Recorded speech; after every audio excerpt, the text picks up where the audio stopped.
Welcome back to my channel. Relationship topics are tough. It would be nice if we could point to certain rules to follow as absolutes, but there are way too many variables for that. However, while allowing for these variables, I think we can come up with some general guidelines that would work for most in an imperfect world. And just maybe we can find a few things that come close to being absolutes to at least reduce problems in relationships. One key item is something Andrew Tate said, specifically that the most important thing to a man is his status, and no one can tear down a man's status faster than his wife, especially in public. So maybe a wife should never do that. It's as close to an absolute as I found. More on what Tate said later in this video. Which brings me to two Philippine Antics live streams. The first was supposed to be a video about homeless expats in the Philippines with a special guest. Let me start with the very beginning of the first video. Listen carefully, including the tone and volume of George's voice. The countdown was there. I saw it. It's just software glitches, guys. Well, not glitches. It's new. Sounds like George was simply and calmly explaining a problem they were having starting the live stream because they were using new software. But listen to Heidi's immediate reaction. I haven't skipped anything. No, we've been sitting here fighting, so I ain't even gonna lie about that shit. You've been sitting here arguing with me for the last half hour. That's what's going on. So let's just go there. And so we argue about stuff like, again, there was a countdown on the start, and I said had nothing to do with it. That's exactly what it was. No, it wasn't. See, Heidi's TikTok was on there, and it's not ready. Countdown, so I had to toggle it off and hit apply. Oh my God! As you can see, it was Heidi who brought the fight into the public eye. Until then, we couldn't tell there had even been a fight, regardless of anything George may have said to Heidi before the live stream started. Also, this is just the beginning of the yelling back and forth. Around 90% of the 35-minute video was fighting and yelling. I'll show less than 2.5 minutes of it. It was so bad that I expected the stream to be quickly deleted. But later I saw that it was not only still there, but the title and cover had changed from being about homelessness to being about the fight. But eventually it was deleted. Very strange that at least one of them decided to relabel it and keep it up, but then at least one decided to take it down. But I don't know their reasoning or who made those decisions. Heidi continues with this. You being this now doesn't negate the words you called me before the live stream and the mental abuse and other that you have done to me for many years. You were saying crap when the live started. Okay, Heidi claims mental abuse for years. But whether true or not, we really don't know. I showed you what George said at the start, and he was just making generic statements about a software problem. Yet Heidi claims he brought the fight to the live stream. This next item shows a pattern from Heidi. Here, I'll tell you what. I'm going to sit here in silence. How about that? And you do this. Go on. Let her on. You talk. You know everything. Get your own notes. I never said I know anything. So go on. Go ahead. I'm not going to do another thing.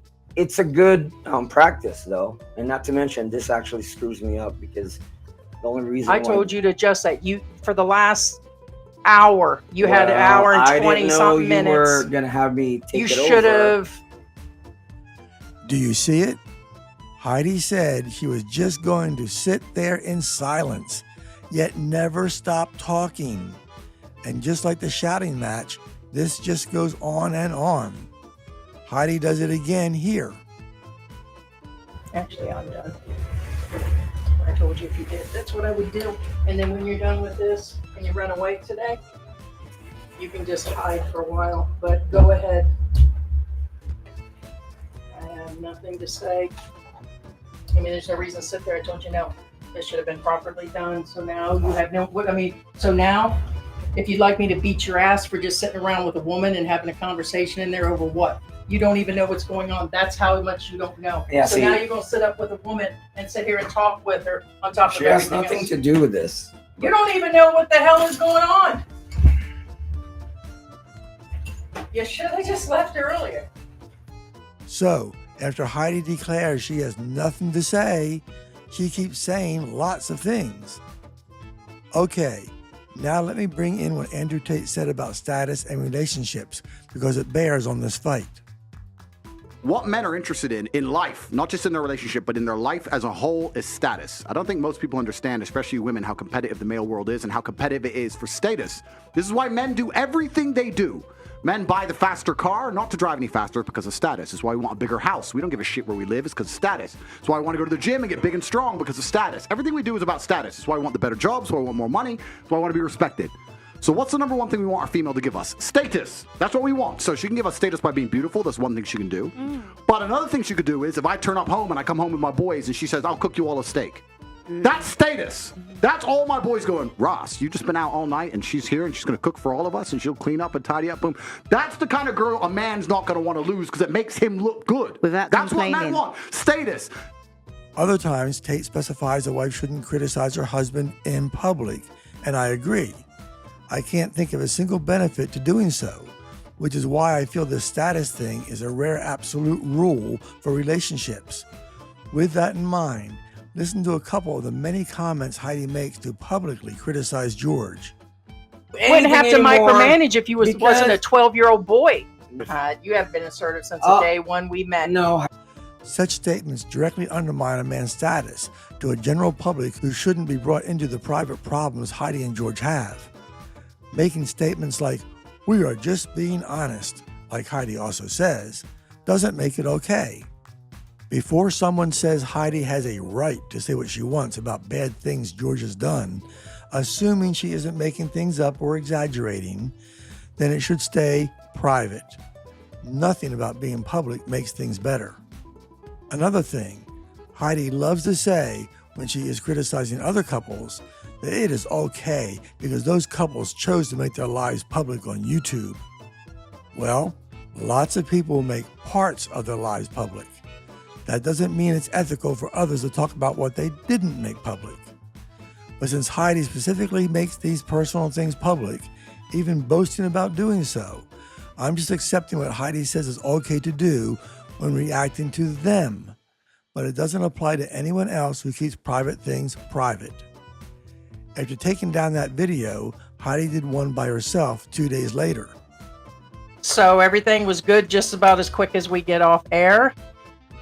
I don't know what her definition of good is, but in this 2-hour live stream, which was again supposed to be about homeless expats in the Philippines, most of it was still about their fight, with plenty of negative things about George.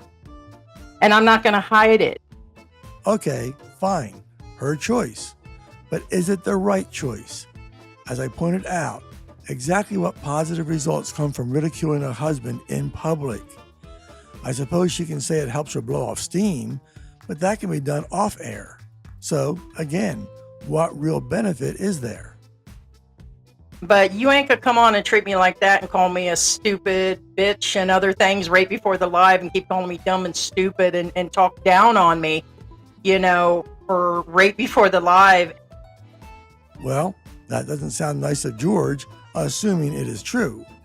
But it was still Heidi that made it a public issue, not George. This next one is interesting because of things I've seen talked about in relationship blogs from others. He won't turn on the panel for the audio. He won't set a light up in here because one time I said that the light was in the wrong direction. So then he just stopped turning on the lights. It's crazy. So he'll never turn the lights on again. And I'm like, that is behavior of a child. I often hear of problems where a wife will have her husband do something, but then complain about how he does it. Now, if just isolated cases, such things may be okay.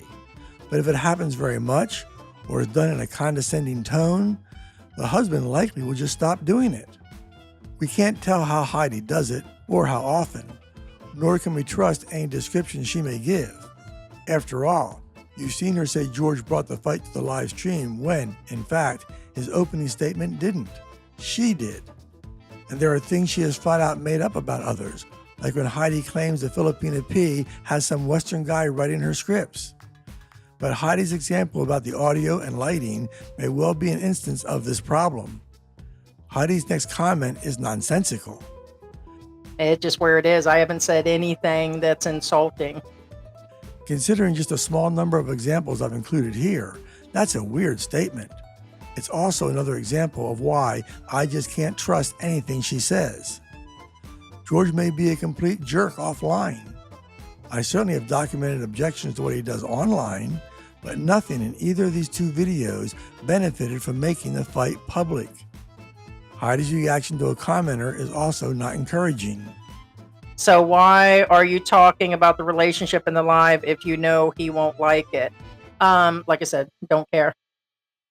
Heidi doesn't care if she is doing something that she knows her husband won't like? How is that a good thing? It's disrespectful with no benefit. But note that Heidi is still extending the argument in public for days. Remember the guest for the first video? Here's how Heidi described that person's involvement. It's weird too. She was in there right away. You know, I said come 30, 40 minutes after the live stream starts.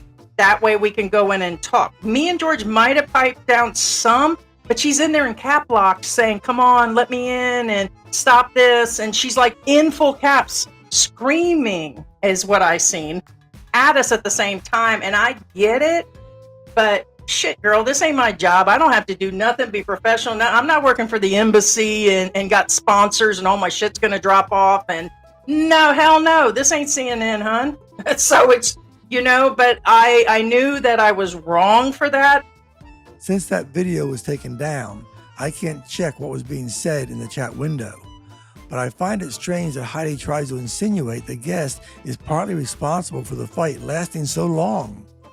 After all, many times George said to just move on, but Heidi refused.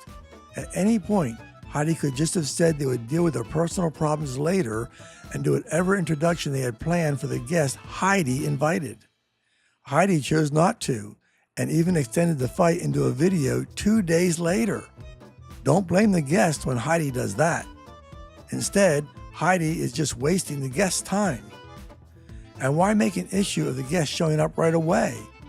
Was the start of the stream supposed to be for everyone except the guest?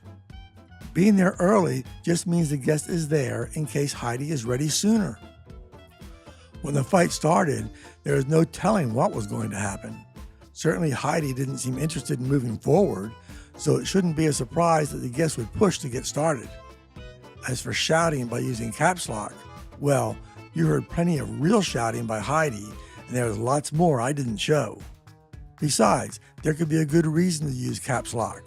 You see, George said the new software didn't have a green room, so any guest had to communicate using the regular chat window while waiting, which also means that there is a good chance the guest posts could get overlooked. Using caps would make them stand out. With the video gone, I can't check that for the full context. Still, very strange to complain about someone shouting with caps lock on while Heidi was actually shouting and wasting the time of guests she invited and everyone else who came for a video about expat homelessness. As for Heidi saying she doesn't have to be professional, I wasn't aware you had to be a professional to behave like a decent human being. Watching those two live streams, it's worth noting that various times in the past, Heidi has made comments about how doing live streams is some sort of accomplishment that most can't do. I'm pretty sure most people can do what I saw. Fortunately, most would choose not to do so. Thanks for watching, and don't let the trolls stop you from speaking out.